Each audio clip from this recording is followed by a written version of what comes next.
시편 51편 17절 같이 보겠습니다.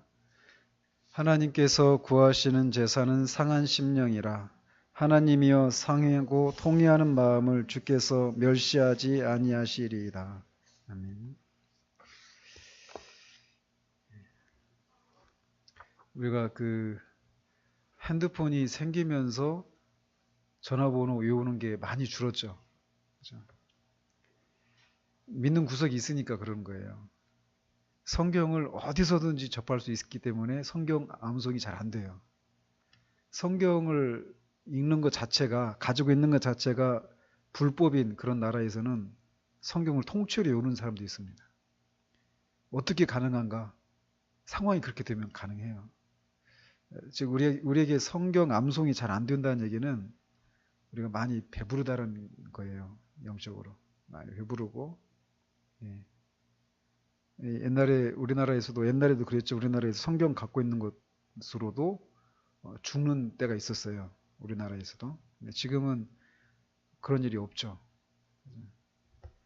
그래서 교회 역사에 교회가 핍박을 받을 때는 그 교회가 그 순전함과 그런 것을 잃어버리지 않았지만 교회가 이 세속화, 부자가 되고 신앙의 자유가 이렇게 주어졌을 때 오히려 교회가 더 그 순수함을 잃어버리는 그런 역사였습니다. 그게 한 개인의 역사에도 마찬가지예요. 목사를 놓고도 막 개척교회에서 힘들고 막 이럴 때는 막 하나님 막 찾고 막 그러다가 사람 많아지고 힘도 생기고 그러면 많이 거의 대부분이 세속화가 되어버립니다. 어떻게 해야 될까요? 우리가 신앙이 참 그래요. 그래서 우리 마음에는 뭐 딴 얘기지만 우리가 바라는 대로 어떤 상황들이 이렇게 됐으면 좋겠다. 이렇게 되면 뭐 큰 욕심도 아니고 뭐 큰 욕심 부리는 것도 아니고 그렇게 생각하면서 이렇게 됐으면 좋겠다 하는데 막상 그렇게 되면 우리가 다 풀어진다니까요. 뒤로 물러가요. 하나님이 우리 체질을 아시기 때문에 하나님이 보시기에 가장 선한 것으로 우리의 상황을 주신다라는 거. 그것을 우리가 기억했으면 좋겠습니다. 성경을 요라는 얘기만은 아닙니다. 자, 우리가 이제 오늘하고 다음 주까지 하면 이제 이 상한 심령으로 살아를 다 맞출 수 있을 것 같아요. 그래서 지난주에는 우리가 상한 심령으로 인해서 생겨난 이 부드러운 마음을 우리가 계속해서 유지해야 되는데 어떻게 그 부드러운 마음을 유지할 수 있는지 또 그 부드러운 마음을 유지했을 때 우리가 얻게 되는 유익이 무엇인지에 대해서 우리가 살폈습니다. 이제 마지막으로 지금까지 들어왔던 이 교리들을 적용하는 것으로 이 시리즈를 마치도록 합니다. 그래서 첫 번째로 우리가 알 수 있는 것은 이 진실로 하나님께 나아온 사람은 이미 그 심령에 상함을 입었다라고 하는 것을 말해준다라는 겁니다. 이게 신앙의 아이러니예요.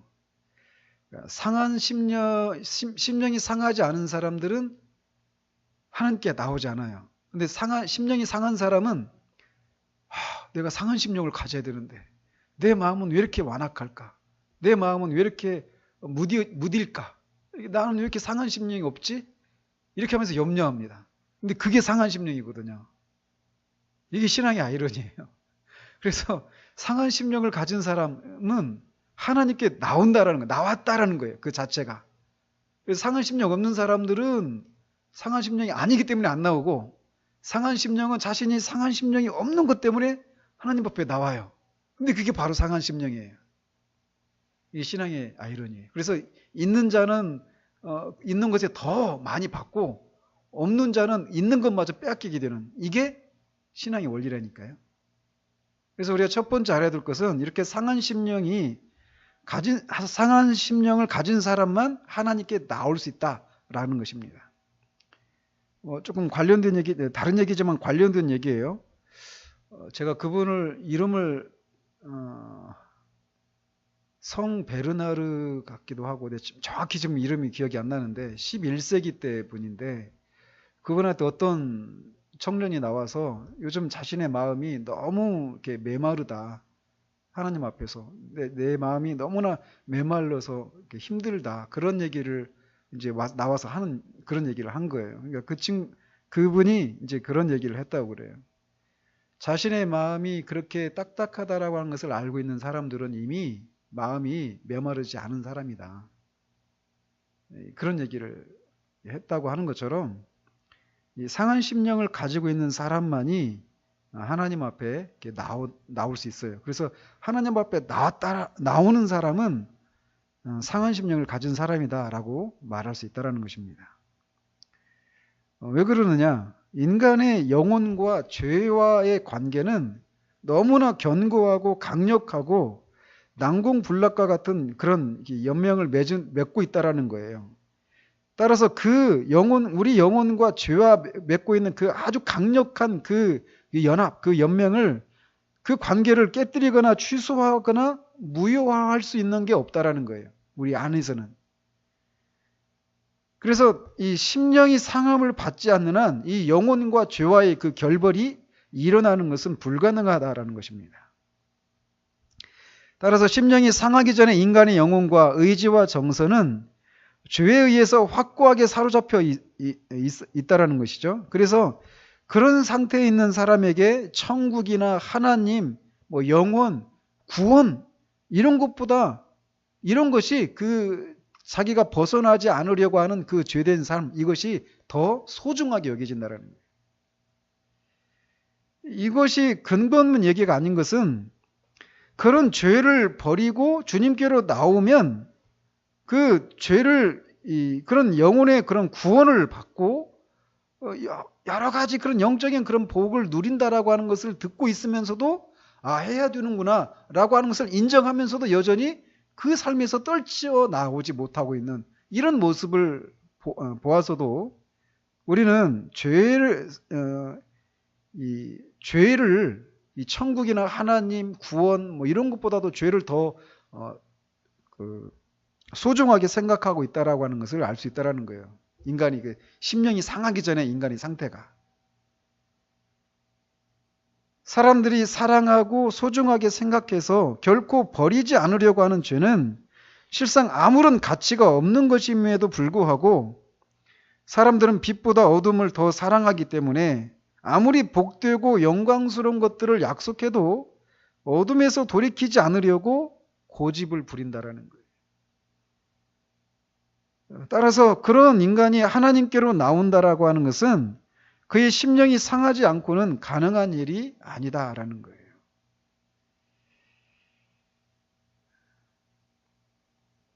그리고 두 번째로 하나님께서 어떤 사람들의 심령을 상하게 하시는 것은 그들이 그 상처를 입고 죽어버리도록 하기 위해서가 아니라 오히려 그 상처를 인해서 구원을 받으려고 하나님께로 나아오도록 하기 위해서다라고 하는 것을 우리는 지금까지 살펴본 그런 교리를 통해서 이런 결론에 도달할 수 있습니다. 사람이 마음이 상함을 입는다라고 하는 것은 이 상함 그 자체는 고통스러운 것입니다. 그 자체는.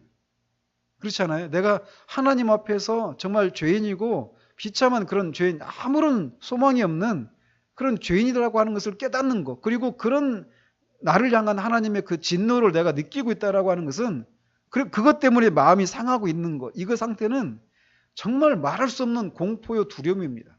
사는 것도 두려움이요 죽는 것도 두려움이에요. 어디로 이쪽도 저쪽도 택할 수 없는 그야말로 존재하는 것 자체가 고통인 거예요. 인간이라고 하는 것 자체가 고통인 거예요. 그래서 번연도 그런 고통을 느낄 때 막 그 피조물들을 그런 짐승이나 인간과 같이 그런 영혼을 소유하지 못한 그런 존재들을 막 더 부러워했잖아요. 그러니까 근데 그 심령이 상한 그 자체는 그래서 그 고통이란 말이에요. 그래서 그게 차라리 인간이 아니었으면 좋겠다라고 생각할 정도의 그런 고통인데, 그렇게 고통을 느끼게 하는 것은, 심령을 상하게 하시는 것은 그 고통으로 그들을 죽이기 위함이 아니라는 것이죠. 그들을 고치시기 위해서 그런 상처를 입히신다라는 것이에요. 왜냐하면 이 방법 외에는 죄인을 구원하는데 아무런 효과도 거두지 못할 것이기 때문이다. 그래서 듣기 좋은 말, 영광스러운 복음, 눈물과 피로 간청하고 탄원하는 것들도 아무런 소용이 없다라는 것이에요.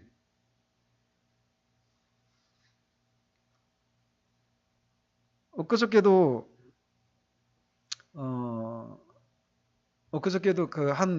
요즘 막 그 동영상 이런 거 이모티콘 이런 거 막 많이 돌아다니잖아요. 새해 되고 막 그러면은 아주 그렇게 누구한테 받았는데 이 시대의 어떤 이 풍조를 고스란히 담고 있는 영상이에요.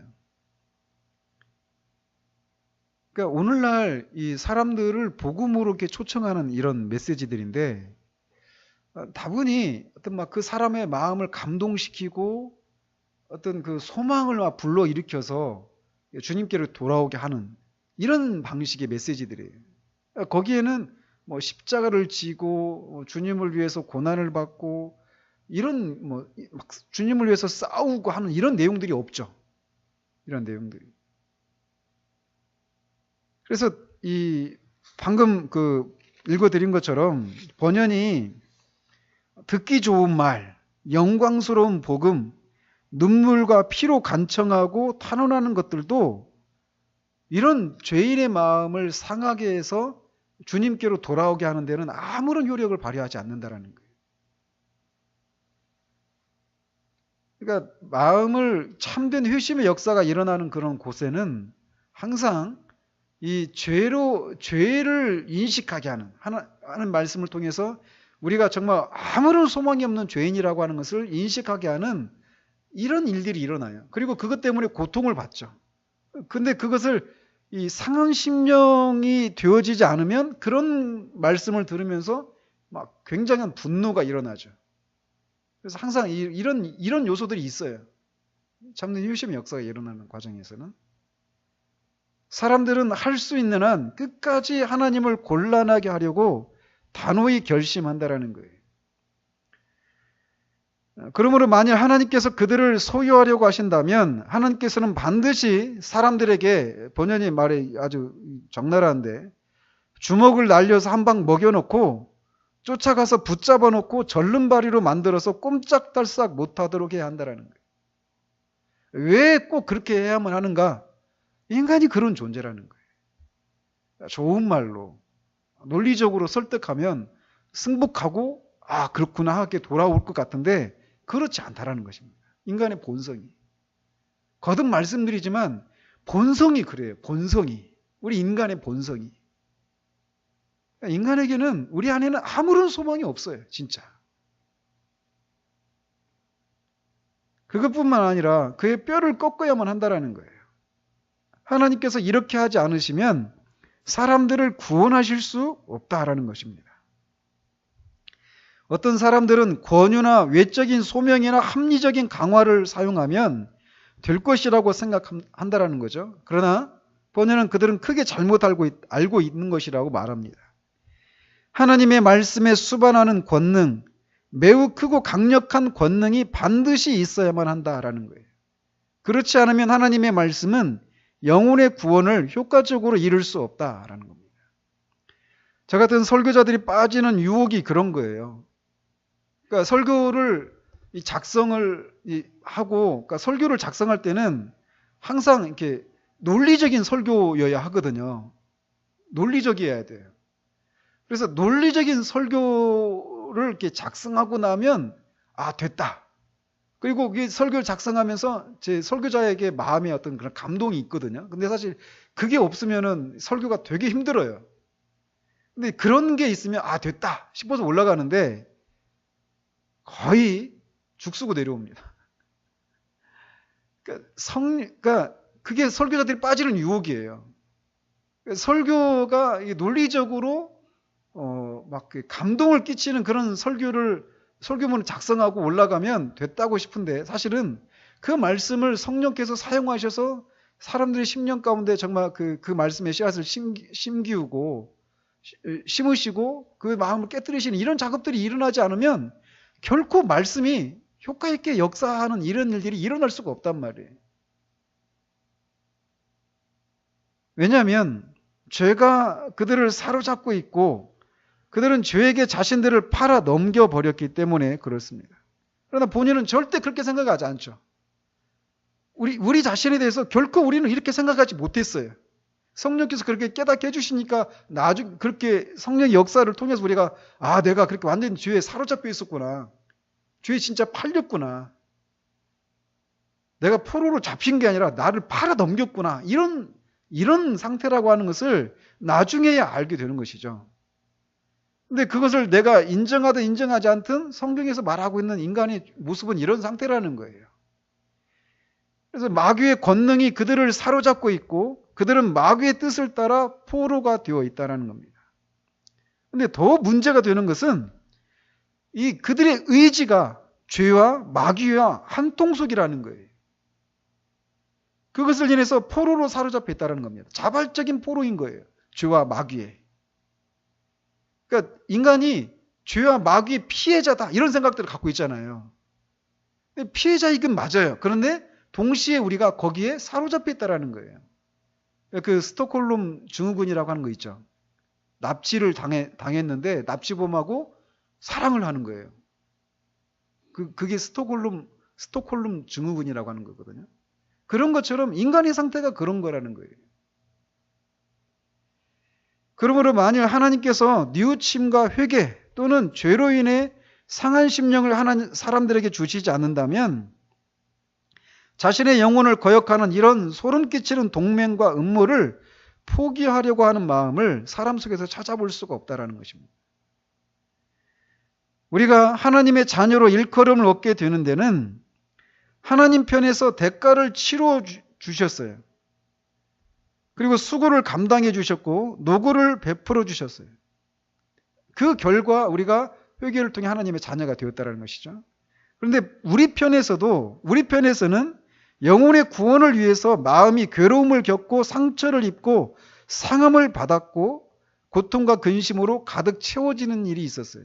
물론 이것이 우리가 하나님의 자녀가 되는 근거는 아니지만 이런 게 있었단 말이죠.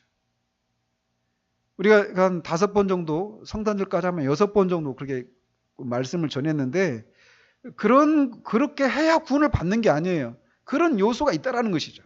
구원받은 사람들에게는. 또 세 번째로 상한 심령이 이렇게 하나님께서 우리를 고치시기 위해서 이렇게 죄와 사단에 강력하게 죄와 이렇게 연맹하고 있는 그런 우리를 구원하시기 위해서 허락하신 것이기 때문에 상한 심령은 소중하게 여겨져야 한다는 겁니다. 상한 심령은 하나님께서 높이 평가하시는 것이에요. 상한 심령은 하나님께서 모든 외적인 봉사보다 더 낮게 여기시는 것입니다. 이게 얼마나 중요한지 몰라요. 우리가 사람들을 이렇게 볼 때 이 부분을 우리가 놓치기 쉽습니다. 그러니까 우리가 볼 때는 참 이렇게 많이 실수도 하고 그렇게 탁월하지도 않고 이런 모습인데 하나님과의 관계 속에서 보면은 어떤 그런 이렇게 친밀함을 누리는 경우들이 있어요. 반대로 아주 외적으로는 모든 것이 다 탁월하고 어떤 그런 성과도 나타나고 삶에 있어서 또는 사역하는 사람이라면 사역에 있어서 그런데도 이 무엇인가 이렇게 하나님 앞에서 무엇인가 어떤 생명이 없는 것 같은 이런 모습들을 보는 경우도 있어요. 결정적인 차이가 이런 거예요. 하나님은 외적인 봉사보다 상한 심령을 더 낮게 여겨요. 그렇다고 해서 외적인 봉사 자체를 하나님이 싫어하시느냐, 미워하시느냐, 원하시지 않느냐 아니에요. 그 모든 것들이 상한 심령으로 행해지는 것이 아니면 아무것도 아닌 거예요. 그러니까 실패해서는 안 되죠. 그러나 실패하는 경우에도 상한 심령이 있다면 하나님이 그 실패를 받으신다라는 거예요. 상한 심령은 그런 요소예요. 그러나 세상은 상한 심령을 어떻게 생각해야 하는지도 모르고 상한 심령을 가지고 있는 사람에게 무슨 말을 해야 하는지도 모릅니다.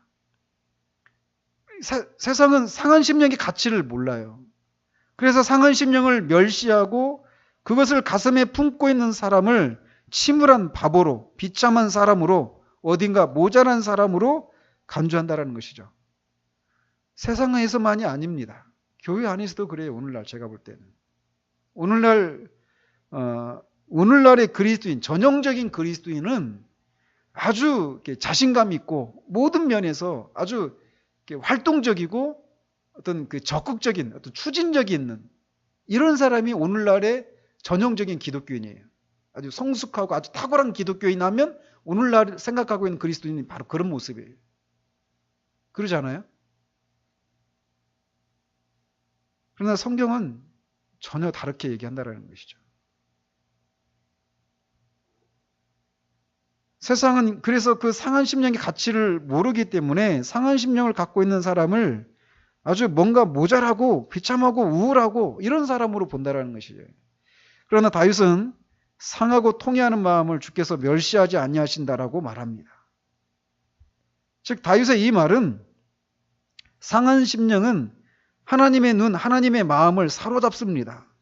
당신은 상한 심령을 당신의 친구로 택하셨나이다. 뿐만 아니라 당신의 아들에게 위임해서 그렇게 상한 심령을 가진 사람을 잘 돌보도록까지 하셨습니다. 그리고 그런 사람에게 당신의 구원을 베풀어 주시겠다라고 약속하셨습니다.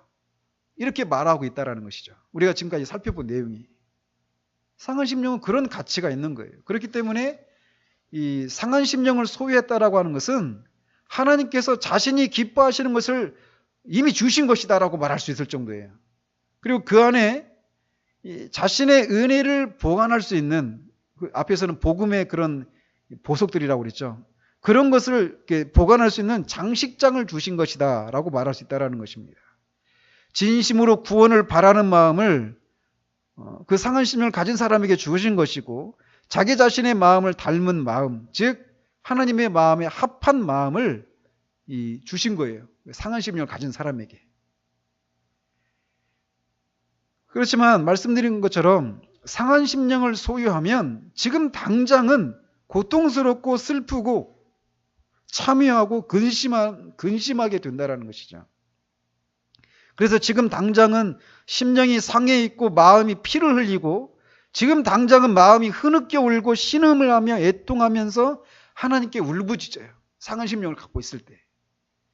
하지만 이 모든 것은 하나님께서 결국은 여러분을 하여금 환하게 웃도록 만드실 계획을 가지고 계시기 때문에 생기는 것이다 라는 겁니다. 하나님께서 여러분을 하여금 이 땅에서 슬퍼하도록 만드는 것은 여러분을 하여금 천국에서 기뻐할 수 있도록 하기 위해서다라고 말하고 있는 거예요. 그렇기 때문에 애통하는 자는 복이 있나니 그들이 위로를 받을 것이다. 이제 우는 자는 복이 있나니 너희가 웃을 것이다 라고 주님이 말씀하시는 거죠. 그렇지만 우리가 또 주의해야 될 것은 모든 심령이 어떤 고통을 받고 있는 그런 심령이 다 상한 심령은 아니다라는 것입니다. 상처를 가지고 있는 것처럼 보이는 마음이 모두 진정으로 상한 심령은 아니다라는 것입니다. 어떤 사람은 모진 상처를 입지만 그 상처가 심령에까지, 마음에까지 다다르지 않을 수도 있어요. 어떤 사람은 다른 마음은 가지고 있지만 상한 심령은 가지고 있지 않을 수 있다는 것입니다.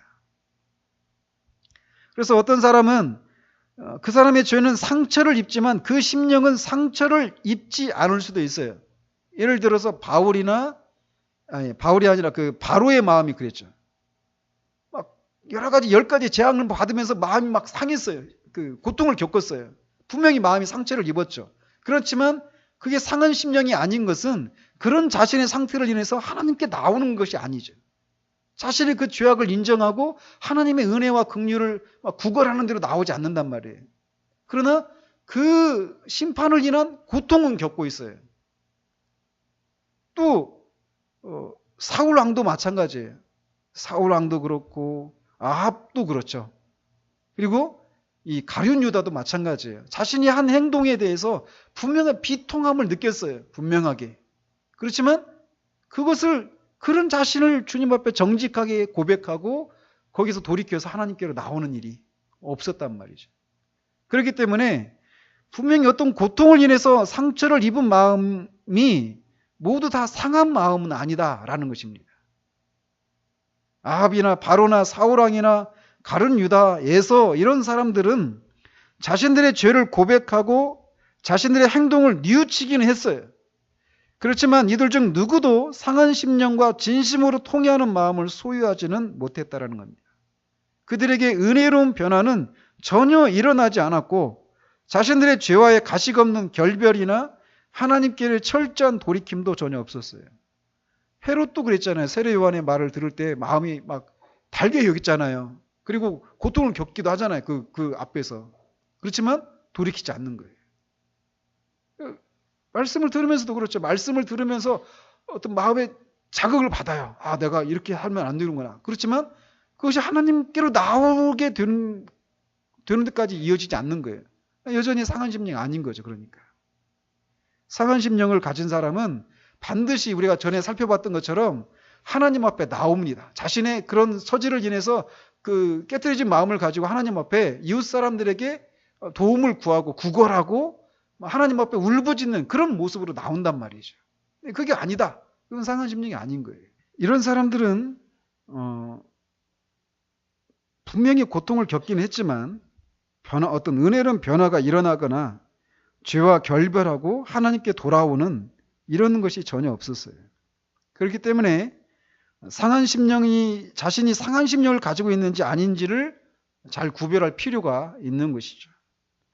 그래서 이제 상한 심령을 옳게 분별하기 위한 이 대책을 4가지를 제시하는데, 첫 번째로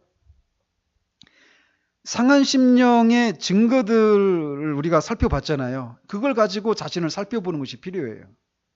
혹시 기억나시나요? 죄를 지각하는 사람이에요. 죄를 지각하는 거예요. 첫 번째는. 네? 죄를 지각하는 사람이고, 슬픔의 사람, 겸손한 사람, 그리고 영적인 가난을 아는 사람, 울부짖는 사람, 하나님의 말씀을 인해서 두려워 떠는 사람. 이게 내게 있는가? 저는 요즘 그 존 버년의 그 책을 이렇게 읽고 있거든요. 죄인의 괴 속에 넘친 하나님의 은혜, 그 책을 읽고 있는데, 막 저는 이 번연이 이렇게 겪었던 그 영혼의 그 고통, 내면에서 겪었던 그런 고통, 그 사단의 그런 시험 앞에서 막 그 영혼이 번민했던 이런 것들을 읽으면서, 야, 나는 그야말로 진짜 죄가 뭔지도 모르고 있구나. 막 이런 생각을 할 정도예요. 말씀을 읽으면서 말씀 한 구절이 그를 막 두려워 떨게 하는 거예요. 아, 혹시 내가 여기 해당되는 사람 아닐까? 이런 걸 가지고 굉장히 오랜 시간을 두려워 떠는 거예요. 그런 과정을 지나면서 그리스도 안에서 그 영혼이 평안을 찾아요. 그래서 하나님의 말씀을 인해서 두려워 떤다. 이게 뭔지 모르시겠거든. 번연의 책을 한번 읽어보십시오. 아, 이런 게 이런 거구나. 아실 거예요. 그냥 결코 한 구절을 그냥 쑥 넘어가지 않아요. 어쨌든 이런 것들이 내 안에 있는지를 살펴봐야 돼요. 그리고 두 번째로는 성경을 통해서 믿음의 선진들의 경우를 연구하는 것이 필요합니다. 특별히 성경에서 사람들의 회심을 다루고 있는 본문들을 집중적으로 살펴볼 필요가 있다고 얘기하고 있어요. 자신의 회심이 그들의 회심과 자신의 회심을 비교해야 한다는 거예요. 그러나 그런 작업을 할 때 우리가 그 마태의 회심 이런 거 살펴봤잖아요. 그죠? 마태나 몇 가지 경우 살펴봤는데, 마태복음을 하다 보면, 복음서를 하다 보면 이런 사람들이 많이 나오니까 제가 이제 오전으로 옮기는 거예요. 살펴볼 수 있도록.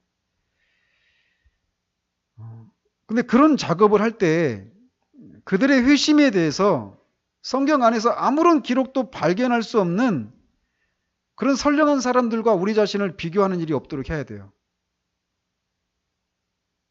또 그들의 마음에 대해서 성경이 전혀 언급하지 않고 있는 선량한 사람들과 우리 자신을 비교하는 일이 없도록 주의해야 됩니다.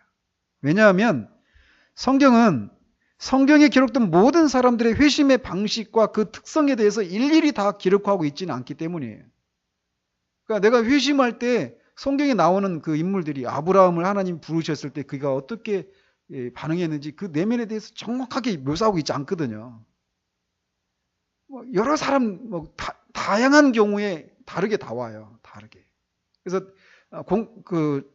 저번 주에도 말씀드렸지만 하나님은 자신이 죄인이라고 하는 것을 인식하지 못하고 있는 사람, 자기 의의를 붙잡고 있는 사람들은 오히려 그들의 죄를 발견하도록 그렇게 다루시고, 이미 자신이 죄인이라고 하는 것을 깨닫고 그것 때문에 고통을 겪고 있는 이런 사람들에게는 곧장 당신을 이렇게 계시해 주십니다. 그러니까 다른 방식으로 이렇게 하셔요. 그러나 어쨌든 이것도 아니고 저것도 아닌 경우들도 있어요. 그들이 회심을 하는 과정에서 그들 안에서 일어났었던 이런 이 번민과 영혼의 고통 이런 것들에 대해서 다루지 않고 있는 사람들도 있단 말이에요.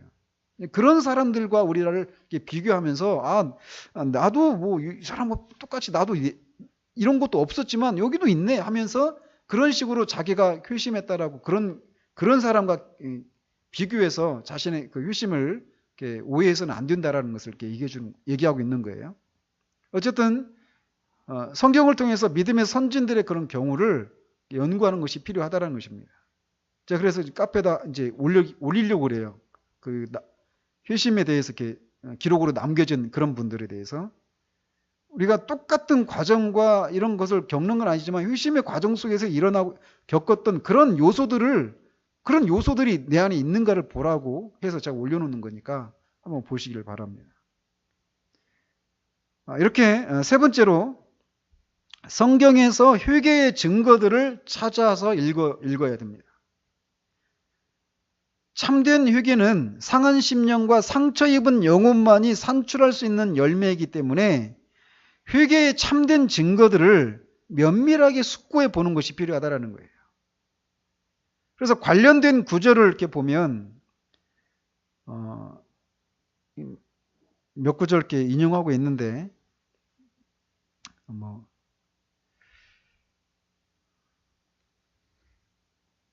마태복음 3장 5절 6절 같은 경우에 자기들의 죄를 자복하고 세례요한의 세례를 받으러 나오는 이런 장면이거든요. 자기의 죄를 자복하는 이런 요소가 있는 거예요. 또 누가복음 18장 13절에 세리가 멀리 서서 감히 눈을 들어 하늘을 쳐다보지도 못하고 다만 가슴을 치며 이르되 하나님이여 불쌍히 여기소서 나는 죄인이로소이다. 이런 요소들.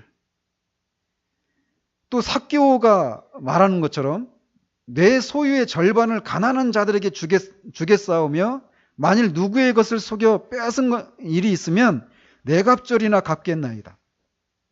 어떤 실제적인 어떤 그런 삶의 그런 변화들이 일어나는 것이죠. 죄된 삶에서 돌이켜서. 또 사도행전 2장에 있는 것처럼 오순절에 베드로의 설교를 듣고 그들이 이 말을 듣고 마음에 찔려 우리가 어찌할꼬 이렇게 막 부르짖는 거죠. 그러니까 죄에 대한 인식이 있는 거예요. 그리고 심판에 대한 두려움 이런 것을 갖고 있는 것이죠. 그리고 내가 그런 죄인이라고 하는 것을 인정하고 죄된 삶에서 돌이키는 이런 요소들이 있는 거예요. 이게 열매에는. 그리고 빌립보 간수 같은 경우에 간수가 등불을 달라 하며 뛰어들어가 무서워 떨며 바울과 실라 앞에 엎드리고 그들을 데리고 나가 이르되 선생들이여 내가 어떻게 하야 구원을 받으리이까. 그러니까 내가 어떻게 두려워 떨면서 내가 어떻게 하면 구원을 받습니까? 이 얘기는 스스로 내가 구원을 받아야 된다라고 하면서 인식하고 있는 거예요. 그리고 어떻게 하면 내가 구원을 받을 수 있는가? 이 얘기는 내가 스스로 구원받을 수가 없구나. 어떤 외부의 어떤 힘에 의해서 내가 구원을 받아야 될 그런 상태감도 있다라고 하는 것을 알고 있는 거예요. 그리고 절박함이 있죠. 그런 요소들이. 또 사도행전 19장 거기 보면 에베소에서 일어난 일이에요. 믿은 사람들이 많이 와서 자복하여 행한 일을 알리며 또 마술을 행하던 많은 사람이 그 책을 모아 가지고 와서 모든 사람 앞에서 불사르니 그 책값을 계산한 즉 은 5만이나 되더라. 은 5만이 어느 정도 그 액수인지 제가 찾아보지는 못했습니다. 그런데 이게 굉장히 5만이나 되더라 이렇게 한 표현만 가지고 보더라도 굉장히 값어치가 있는 거예요. 즉 정말 이렇게 구원에 이르면서 이렇게 굉장히 소중하게 생각했던 이 재산까지도 버리는 대가를 치르는 이런 요소들이 있는 거죠. 또 가장 그 회개에 대한 아주 고전적인 본문이라면 고린도후서 7장 8절에서 11절이 나오는 거예요. 10절에서만 이렇게 보면 이 하나님의 뜻대로 하는 근심은 후회할 것이 없는 구원에 이르게 하는 것이 구원에 이르게 하는 회개를 이루는 것이요 세상 근심은 사망을 이루는 것이니라. 보라 하나님의 뜻대로 하게 된 이 근심이 너희로 얼마나 간절하게 하며 얼마나 변증하게 하며 얼마나 분하게 하며 얼마나 두렵게 하며 얼마나 사모하게 하며 얼마나 열심 있게 하며 얼마나 벌하게 하였는가. 너희가 그 일에 대하여 일체 너희 자신의 깨끗함을 나타내었느니라. 이런 요소 있는 거예요. 하나님의 뜻이라는 근심, 이거는 간절함, 거기서 벗어나고 하나님의 용서를 구하고 깨끗게 되기를 원하는 그런 간절함이 있는 거예요. 그리고 변증하게 하는 거죠. 자신이 믿는 것들을 변호하고 이렇게 입증하려고 하는 이런 것들이 막 있고 분하게 하는 거예요. 죄악에 대해서. 그리고 두렵게 하는 거죠. 얼마나 우리가 저지른 이 죄가 얼마나 하나님 앞에 하나님의 마음을 아프게 드렸고 하나님의 진노를 사기에 합당한 것인지를 깨닫고 두려움이 막 일어나는 거예요. 그리고 사모하게 하죠. 꿀에 대한 사모함이 막 있는 거예요. 열심히 있게 하고 그리고 막 벌하게 하는 거예요. 잘못한 것에 대해서. 그리고 실제적으로 그 일에 대해서 일체 자신의 깨끗함을 보인다는 것이죠. 그러니까 진짜 회개의 열매는 이런 요소들이 있다라는 거예요. 그래서 그 회개에 대한 책 중에 이제 청교도 서적 중에 가장 많이 보는 책이 조셉 얼라닌과 리차드 백스터의 그 책들이에요. 회심에 관한 책. 그런 책들을 이렇게 보시면 내가 정말 진짜 회개를 했는지 아닌지를 알 수 있어요. 제가 말씀드렸죠. 조셉 얼라닌 그 책. 그 책을 제가 읽으면서 여기까지 오게 된 거예요. 만약 그 책을 그때 안 읽었다. 뭐 언젠가도 읽었을 모르겠죠. 하나님의 섭리 가운데서. 오늘날은 회개가 없는 구원을 얘기하고 있는 시대예요. 여러분 한번 잘 보십시오. 여러분이 신앙생활 해보면서 얼마나 이 교회에서 우리가 얼마나 끔찍한 죄인인지, 죄에 대한 설교를 얼마나 많이 들어왔는지, 그리고 그 죄에서 회개해야 된다는 설교를 얼마나 많이 들으셨는지. 거의 못 듣는 시대입니다. 우리 시대가. 그래서 그냥 계속 살펴왔던 것처럼 많은 사람들이 속고 있어요. 많은 사람들이 속고 있습니다. 자기 자신에 대해서. 이렇게 아무튼 성경에서 말하는 회개 열매가 어떤 것들이 있는가를 이렇게 살펴보는 것이 필요하고, 네 번째로는 회개에 관한 하나님의 약속을 숙고하는 것이 필요합니다. 하나님께서 구원하시고자 하는 사람들의 영혼 속에 회개의 참된 증거들이 어떤 모양으로 존재하는 것인지, 또 하나님께서는 이 점에 대해서 어떻게 말씀하셨는지 숙고해 보도록 하라는 거예요. 그래서 관련 구절을 여러 가지로 이렇게 여러 구절을 이렇게 얘기하고 있어요. 그래서 이것도 그냥 구절만 제가 시간 관계에서 이렇게 말씀을 드리겠습니다. 여러분이 이제 공부하실 때는 직접 찾아서 이렇게 보시기 바랍니다. 예레미야 31장 9절 같은 경우에 거기서 말하고 있는 약속만 얘기한다면, 그들이 하나님께로 돌아오면 그들을 곧은 길로 가게 하겠다 이렇게 약속하셔요. 그런 약속이죠. 또 예레미야 50장 4절 5절 거기에 보면 그들이 이제 막 울면서 하나님께로 돌아오게 되었을 때 그들에게 약속한 것이 무엇이냐면, 너희는 오라 잊을 수 없는 영원한 언약으로 여호와와 연합하라 하리라. 하나님과 연합하게 하는 그 복을 해주시겠다라고 약속하고 있어요. 또 에스겔 6장 9절에도 사로잡힌 자들이 그 음란한 데에서 이렇게 돌아왔을 때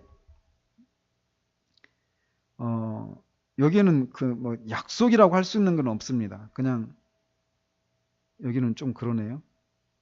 또 에스겔서 7장 16절 같은 경우도 그렇습니다. 또 에스겔서 20장 43절, 36장 31절, 스가랴 12장 10절 이런 구절들 속에서 회개에 관해서 하나님께서 약속하시고 있는 내용들이 있어요. 그 내용들을 이렇게 살펴보시라는 거죠. 이렇게 아무튼 성경에서 말하고 있는 상한 심령인가 아닌가를 이렇게 살펴보고 또 번역은 더 이제 추가적으로 더 이렇게 숙고할 내용 5가지를 얘기하고 있는데 그 5가지를 요약하고 있는데 뭐라고 말하고 있냐면 방금 앞에서 언급한 그 성경 구절에서는 죄에 대한 인식과 죄의 성가심에 대한 인식이 매우 많이 있어서 그 결과 그 사람은 죄를 혐오할 뿐만 아니라 그것 때문에 자기 자신을 혐오하게 된다는 거예요. 그러니까 이 죄를 혐오하고 그 죄를 행하는 나 자신을 혐오하게 되는 이런 요소들이 있다라는 거예요. 이런 요소들이 있다라는 거예요. 상한 심령을 가진 사람들에게는. 그리고 두 번째는 앞에서 언급한 그 성경 구절에는 자기 혐오만 있는 것이 아니라 하나님을 향한 비통하고 순박한 한탄도 있다라는 겁니다. 이는 영혼이 죄로 인해서 하나님과 하나님의 말씀을 모두 모욕하고 경멸하고 무시하고 하찮게 여겼다라고 하는 것을 깨달았기 때문에 생기는 것이라는 거예요. 그래서 하나님을 향해서 그런 하나님의 그 무시하고 경멸한 이런 것을 막 비탄해야 하고 슬퍼하는 이런 요소들이 있다라는 것이죠. 또 그 앞에서 언급한 그런 성경 구절에는 이제는 죄를 사랑하는 마음을 영원토록 버리고 마음과 영혼으로 하나님께 확고하게 연합되고 결합되기를 갈망하는 소원과 함께 긍휼을 구하는 기도와 눈물이 있다라고 하는 것을 기억할 필요가 있다는 거예요.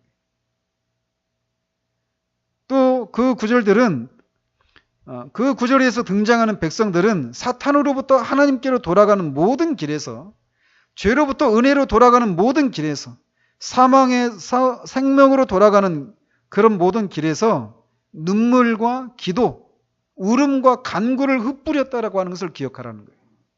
그러니까 이런 것이 있는가라는 거죠. 그러니까 거꾸로. 또 마지막 5번째로 이 사람들은 초행길인 사람과 순례자들처럼 자기들이 만나는 사람들에게 시온 또는 천국으로 가는 길을 묻기를 부끄러워하지 않았다라고 하는 것을 기억해야 된다.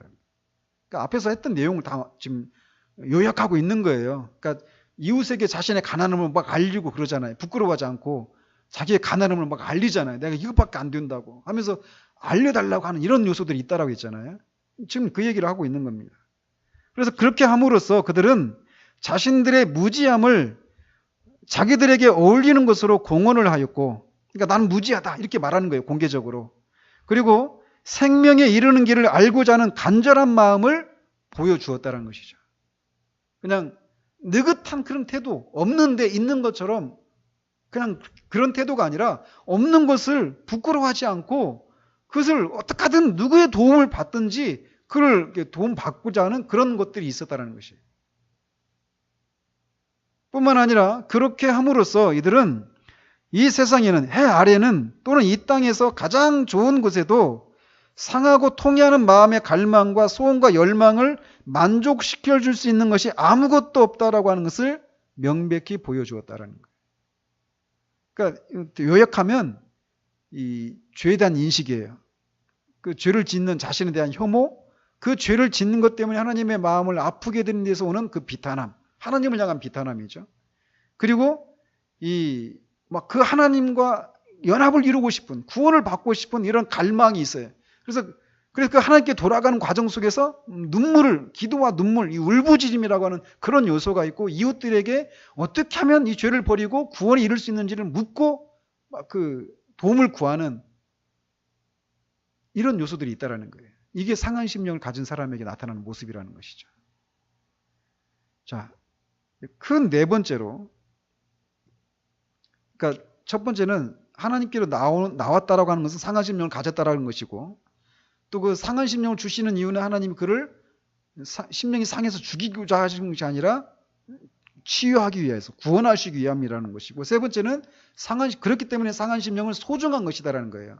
근데 그 상한 심령이 소중하다, 세 번째 요소에서 상한 심령이 뭐냐, 이걸 점검할 필요가 있다라는 거예요. 그래서 네 가지 또 5가지 이렇게 얘기한 거고요. 크게 네 번째, 상한 심령의 사람은 담대하게 하나님께로 나아가야 한다라는 겁니다.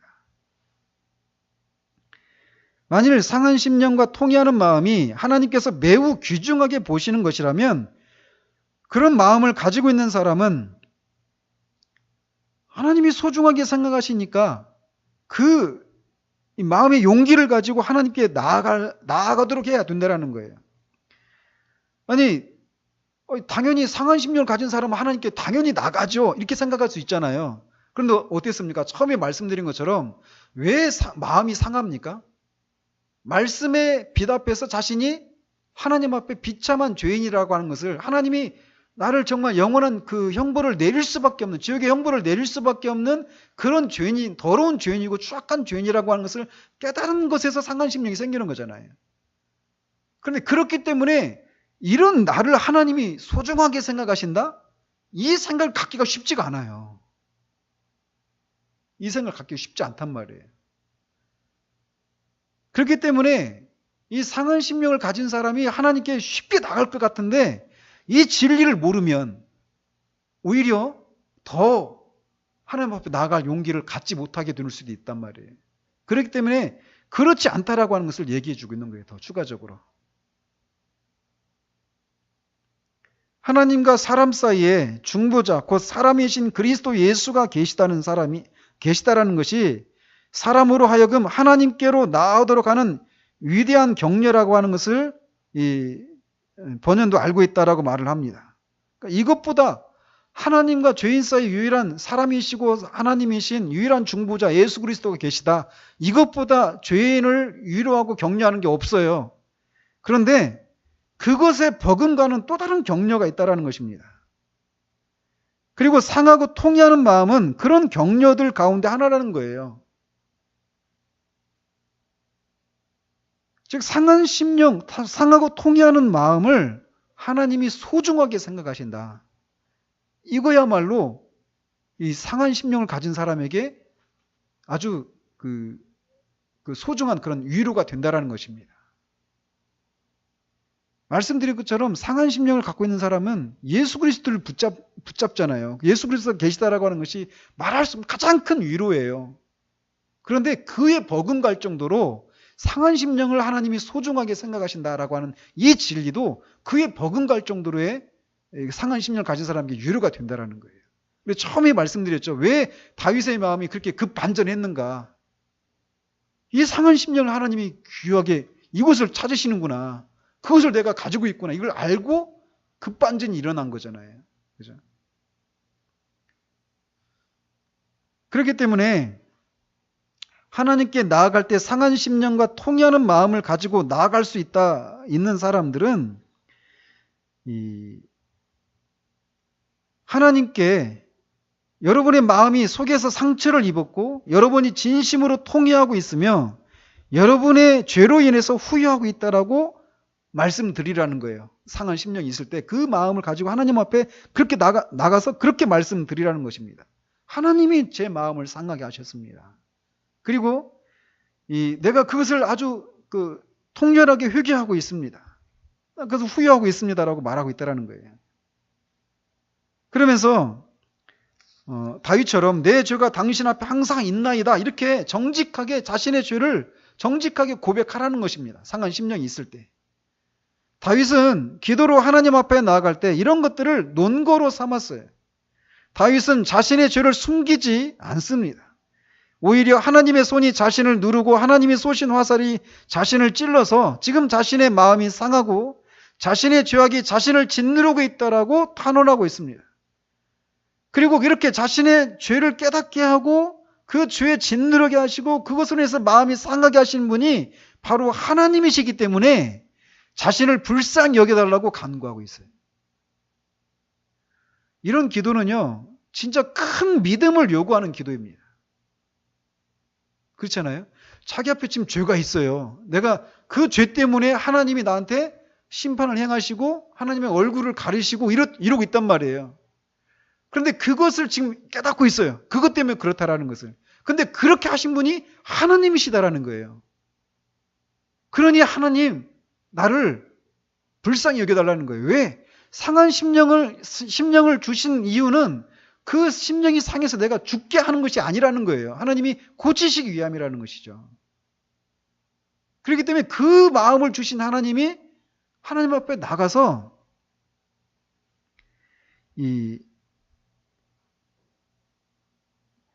그것을 근거로 하나님 앞에 자신을 돌아보아 주시기를 구해야 된다라고 얘기하고 있는 거예요. 말씀을 인해서 자신의 죄악의 실상을 발견하고 커다란 죄책감에 시달리는데 그것을 보게 하신 분이 바로 하나님이시고 그 하나님께서 자신의 죄악의 비참함을 인해서 상한 심령으로 하나님께 긍휼과 자비를 구걸하는 자들을 기뻐하시고 그들의 영혼이 뿜어내는 깊은 탄식과 눈물을 귀중하게 여기신다는 것을 믿고 죄악 가운데 하나님께 나아간다라고 하는 것은 진짜 큰 믿음을 요구하는 거예요. 그렇기 때문에 그들이 그런 상황에서 하나님께 나아가는 것을 하나님께서 기뻐하셔요. 이 비밀을 아시겠습니까? 믿음이 없이는 하나님을 기쁘시게 할 수 없어요.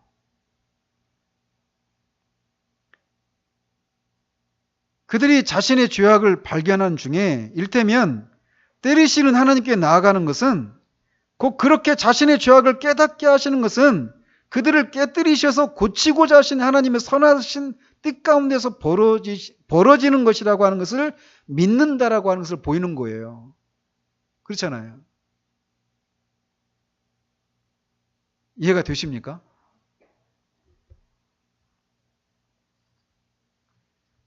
자, 보세요. 왜 우리가 상한 심령을 갖냐면 하나님의 말씀 앞에 우리의 죄악의 비참함을 깨달을 때 여전히 미치지 못하고 있는, 그러니까 구원받기 전에도 마찬가지고 구원받은 이후에도 마찬가지예요. 여전히 하나님이 우리한테 기대하시는 또는 요구하시는 거기에 미치지 못하는 우리들의 모습을 이제 보게 되었을 때 마음이 상하는 거거든요. 그렇게 됐을 때 우리가 부끄러움을 느끼잖아요. 우리가 그렇게 살지 못하고 있는 또는 하나님의 기대에 부응하지 못하고 있는 우리들의 모습을 보면서 부끄러움을 느낀다고요. 그 부끄러움을 느낄 때 그렇게 하신 분이 하나님이시거든요. 우리로 하여금 그런 부끄러움을 느끼고 마음을 상하게 하신 분이 하나님이셔요. 근데 그 하나님께 곧장 나가는 게 쉽냐고요. 아니란 말이에요. 부끄러우니까 숨고 싶죠. 감추고 싶고 뭔가 그 부끄러움을 좀 더 뭔가 이렇게 채운 다음에 보상을 한 다음에 나가고 싶은 것이 우리 인간의 본성이란 말이에요. 근데 그것이 아니라 그렇게 나의 모자람과 비참함을 보게 하시는 것은 나를 그냥 거꾸로 뜨리시기 위함이 아니라 나를 더 온전하고 하나님이 더 나한테 더 나은 것을 주시기 위해서 그렇게 나의 비참함을 보게 하신 것이다 라고 하는 것을 믿고, 이렇게 하신 분이 하나님이시니까, 그것을 하시기 위해서 이렇게 하신 것이니까 하나님 나를 있는 모습 그대로 나가서 하나님이 내가 이것밖에 안 됩니다. 그러니 나를 불쌍히 여겨주십시오 하고 나가는 거, 그거를 하나님이 기뻐하신다라는 거예요. 그러니까 이 세상도 마찬가지고 신앙에서도 마찬가지고 정직이 최선의 정책인 거예요. 하나님 앞에서 정직한 사람은요, 사람들 앞에서 정직합니다. 근데 사람들 앞에서 뭔가 저 사람이 도대체 무슨 생각하는지 모르게 행동하는 사람도 있잖아요. 말하고 행동하는 그런 속에서 몇 년을 지내도 도대체 무슨 생각하는지 모르는 그런 상태에 있는 사람들은 하나님 앞에서도 그래요. 하나님 앞에서도 우리가 정직하지 못한 경우들이 있어요. 그런데 하나님께서 진짜 그야말로 어린아이처럼 이 자신의 그런 부족함과 하나님의 그 요구하시는 것에 미치지 못하고 있는 그런 자신의 연약함 또는 죄악됨 이런 것들을 보게 하셨을 때 그를 정직하게 하나님 앞에 고백하고 나를 이렇게 이런 것들을 보게 하신 것은 하나님이 나를 고치시기 위함이다. 나를 더 온전케 하시기 위함이다라고 하는 것을 믿고 그 하나님 앞에 긍휼과 자비를 구하며 나가는 거. 이거를 하나님이 정말 기뻐하신다라는 거예요. 이거를. 언젠가도 제가 한번 말씀드렸잖아요. 하나님이 죄의 문제를 이렇게 다루시는 중에 제가 그 전에 막 주님 사랑해요 하면서 막 정말 그 주님을 위해서 살고 싶고 주님을 위해서 막 살고 있다고 또 생각했던 그런 시간들이 있었는데 하나님이 깨닫게 하시는 거예요. 실상은 내가 정말 주님을 사랑한다고 막 주님께 막 두 팔 벌리고 막 달려갔는데 머리부터 발끝까지 온통 막 똥으로 뒤집어 써 있는 그런 제 자신의 그런 상태로 주님 앞에 막 나가고 있었던 그런 저를 보여주신 거예요. 그게 얼마나 하나님 앞에 나가는데 막 딱 멈추게 되는 거예요. 그런 저의 그런 모습을 보게 되니까. 부끄럽잖아요. 그때 우리의 심정은 어때요? 우리의 본성은 먼저 그 똥물을 다 깨끗이 씻고 싶죠. 다 깨끗이 단장하고 그렇게 해서 나가고 싶은 거예요. 그게 아니라는 거예요. 그걸 보게 하신 분은 하나님이신 거예요. 왜 보게 하셨느냐? 네가 이것밖에 안 돼 하면서 하나님 앞에 나온 우리의 발목을 꺾어버리시기 위함이 아니라는 거예요. 그리고 우리를 하나님이 더 정결케 하고 우리를 순전하게 하시기 위해서 그걸 보게 하시는 거라는 거예요. 그러니까 그것을 발견했을 때 뒤로 물러가는 것이 아니라 상한 마음으로 하나님 앞에 하나님이 그것 때문에 나를 이렇게 보게 하셨습니다 하면서 하나님 앞에 긍휼을 구하며 나가는 거. 그때 하나님이 그를 받으신다라는 거예요. 근데 그 믿음을 하나님이 기뻐하신다라는 거예요. 그러니까 삶이 아까 좀 전에도 말씀드렸지만 뭐 그다지 막 탁월하지도 않고 뭐 큰 어떤 삶의 어떤 그런 큰 어떤 뭐 어떤 성과를 내지도 못하는 그런 삶을 살고 있는데도 희한하게 하나님과의 관계 속에서 뭔가 늘 이렇게 살아있는 그런 관계를 누리는 이런 것이 있는 것이 뭐냐면 이것 때문에 그러는 거예요. 상한 심령으로 하나님 앞에 나가는 것이 있으니까. 그래서 그렇기 때문에 하나님께서는 거짓 없이 그렇게 할 수 있는 가련한 피조물들이 이처럼 자신과 논쟁하고 변론하는 것을 용납하신다라는 거예요. 하나님 이것을 나에게 보여주신 분은 하나님이 아니십니까? 하나님이 이렇게 보여주셔서 나를 더 온전케 하시기 위해서 나를 고치시기 위해서 내 마음을 이렇게 상하게 하고 내 뼈를 꺾으신 것이 아닙니까? 그런데 이대로 내버려 두시면 어떻게 합니까? 하면서 나가는 거예요. 이게 이사야가 하는 기도의 특징이에요. 이게 우리는 그 선지자의 기도가 무엇인지를 알아야 돼요. 기도는요 있잖아요. 이게 무엇인지를 알 때 기도는 힘이 있어요. 정말 힘이 있습니다. 기도가.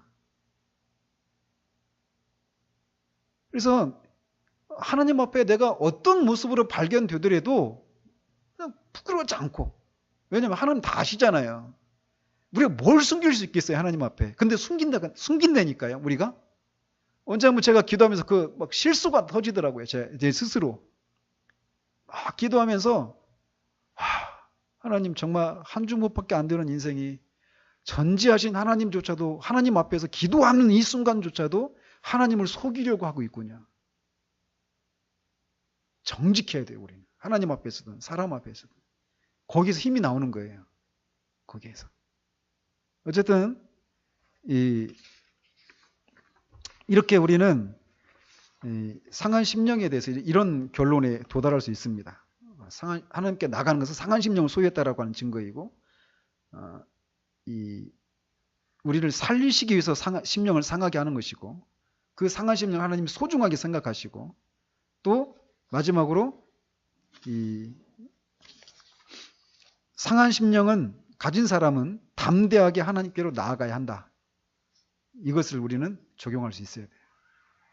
자, 기도하겠습니다. 하나님 아버지, 이제 상한 심령으로 살아 이제 다음 주면 끝이 납니다. 정말 우리 시대에 상한 심령을 가진 그런 그리스도인들을 찾아보기 쉽지 않은 그런 시대를 우리가 살고 있습니다. 하나님, 그러나 하나님이 구하시는 제사는 상한 심령이라고 말씀하셨습니다. 이 상한 심령의 가치를 우리가 알고 늘 우리의 심령이 상한 심령을 유지하며 살아갈 수 있도록 주의 종도를 통해서 성경을 통해서 제시하신 그 지혜를 우리가 잘 배워서 그렇게 우리의 삶 가운데서 늘 그 마음을 유지하며 살아가는 우리들 될 수 있도록 주님 도우시옵소서. 상한 심령으로 주님 앞에 나아가 정말 그렇게 논쟁하는 주님 그 기도의 그 깊이를 우리 모두가 알 수 있도록 주님 도와주시옵소서. 정말 피조물이 우주의 창조주이신 하나님과 하나님의 그 약속을 붙들고 논쟁을 한다라고 하는 것은 얼마나 놀라운 일인지, 그 속에서 힘이 있고 우리는 우리 삶을 우리를 힘들게 하는 그런 것들이 사실은 허상에 불과하다라고 하는 것들을 깨닫고 그것들을 능히 이길 수 있는 힘을 거기에서 공급받게 됩니다. 우리가 정말 그것이 무엇인지를 아는 우리 모두 될 수 있도록 주님 도우시기를 원합니다. 예수 그리스도 이름으로 기도합니다. 아멘.